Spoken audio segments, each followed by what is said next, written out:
I know why you're here, but Anastasia. No, you don't. May I come in? She had every right to throw me out, but at midnight my wealthy landlady knocked on my door and said, "I have a different plan for you." She had every right to throw me out, but at midnight my wealthy landlady knocked on my door and said, "I have a different plan for you." The eviction notice was taped to my door on a Tuesday, 7 days. That's what it said. 7 days to pay $4,200 in back rent or vacate the premises. I stood in the hallway of the 14th floor, holding that paper in my hands, and I felt the world tilt underneath me. Not because I was surprised. I knew this was coming. I'd known for weeks. But seeing it printed in black and white, official and cold, that made it real in a way nothing else had. My name is Daniel Mercer. I'm 29 years old.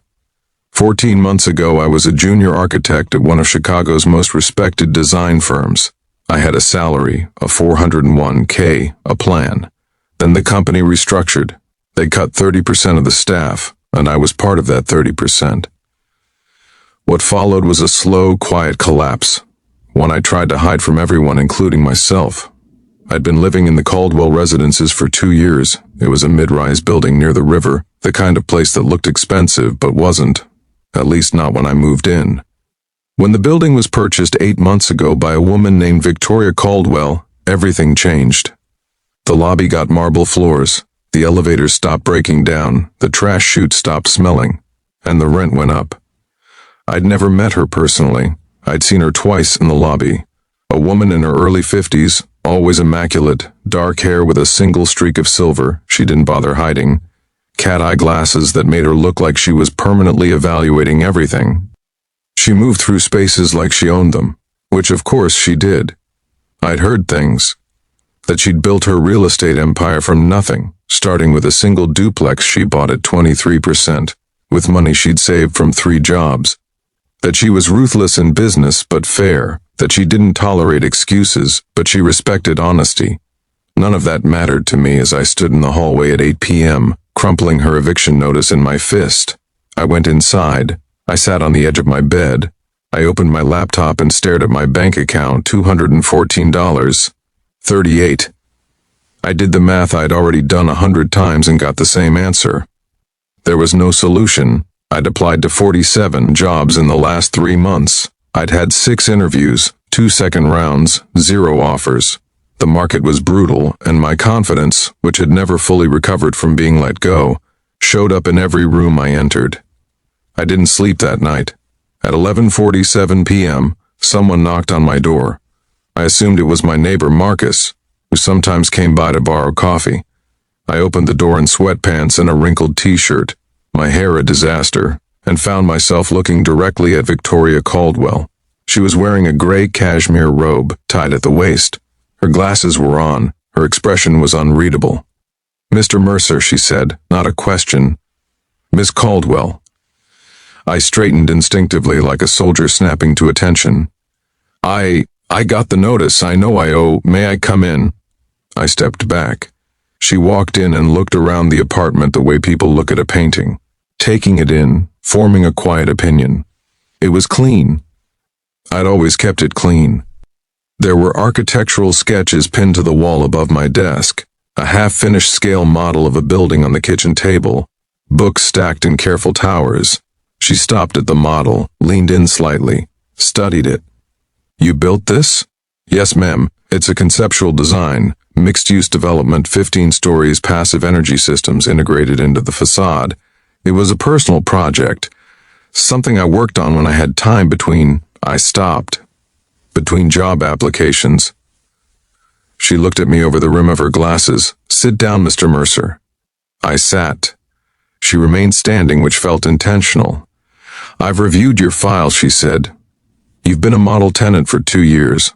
No complaints, no incidents, always paid on time until 7 months ago."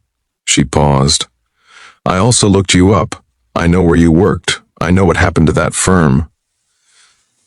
I didn't say anything. "I'm not here to lecture you," she continued. "I'm here because I have a problem, and you might be the solution to it."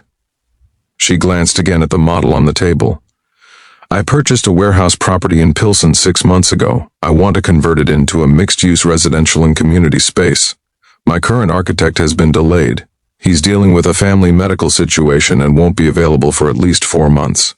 My project is stalled. Permits window is closing. The room felt very still. I'm offering you a contract position, she said. 12 weeks. You'd lead the design consultation, working with my team, presenting to city planners, managing revisions. The compensation would be $4,500 a week. She let that land. The first payment would be made tomorrow morning, which would cover your arrears and give you room to breathe. I stared at her. Why? I finally said. You don't know me. You have the legal right to evict me. You could hire anyone. Victoria Caldwell removed her glasses and held them loosely in one hand. For the first time, she looked like something other than a businesswoman. She looked like someone who had once stood in a hallway holding a piece of paper that told her she was running out of time. When I was 26, she said quietly, I was 3 weeks behind on a mortgage for a property I had no business buying. A man named Gerald Hicks, my first investor, came to my office, which was my kitchen table, and he looked at my plans for what I wanted to do with that property. He didn't give me charity. He gave me a contract. A real one, with expectations and deliverables and consequences if I failed. She paused. I didn't fail. She put her glasses back on. That model on your table is thoughtful work, the passive energy integration, the setback on the upper floors for light access. Those aren't things a mediocre architect thinks about. Those are things someone who actually cares about buildings thinks about. She moved toward the door. I don't need your answer tonight. I need it by 8 a.m. If you say yes, be in my office on the 32nd floor at 9. Bring your portfolio. She opened the door herself. Miss Caldwell, I said. She turned. I'll be there at 9. Something shifted in her expression, not quite a smile. Something quieter than that. The look of someone who had bet on the right thing and knew it. Good night, Mr. Mercer. I didn't sleep that night either. But this time I was at my desk. I pulled out every sketch I'd made in 14 months of unemployment, blueprints I'd drawn for no one, floor plans I'd revised out of habit. Ideas I'd developed because designing was the one thing that made me feel like myself, even when nothing else did. I organized them into a portfolio. I pressed my shirt. I set my alarm for 6. At 9 a.m., I walked into Victoria Caldwell's office on the 32nd floor. The view was the entire city, Lake Michigan silver in the morning light, the skyline spread out like an architect's dream. She was already at her desk, coffee in hand, reading something on a tablet. She gestured to the chair across from her without looking up. I laid my portfolio on the table. She spent 40 minutes going through it. She didn't compliment anything. She asked questions, sharp, specific, technical questions that told me she understood architecture better than most people who didn't practice it. She pushed back on 2 of my structural assumptions. She was right about one of them. When she was done, she closed the portfolio and looked at me. You've been holding back, she said. What? In interviews, in rooms. You walk in already apologizing for yourself. She folded her hands. Stop doing that. You're good at this. Act like it. I felt something crack open in my chest, not in a painful way, in the way a window opens after a long winter. Yes, ma'am, I said. The contract will be in your email by noon. She picked up her tablet again. And Mr. Mercer, I expect the Pilsen project to be the best work you've ever done. I don't invest in people so they can perform adequately. I invest in them so they can exceed what they thought they were capable of. Understood? You can go. 12 weeks later, we stood in a city planning office and watched the committee approve the Pilsen development proposal with minor revisions. It was the first time I'd stood in a room full of professionals since I'd been laid off, and for the first time in over a year, I felt like I belonged there.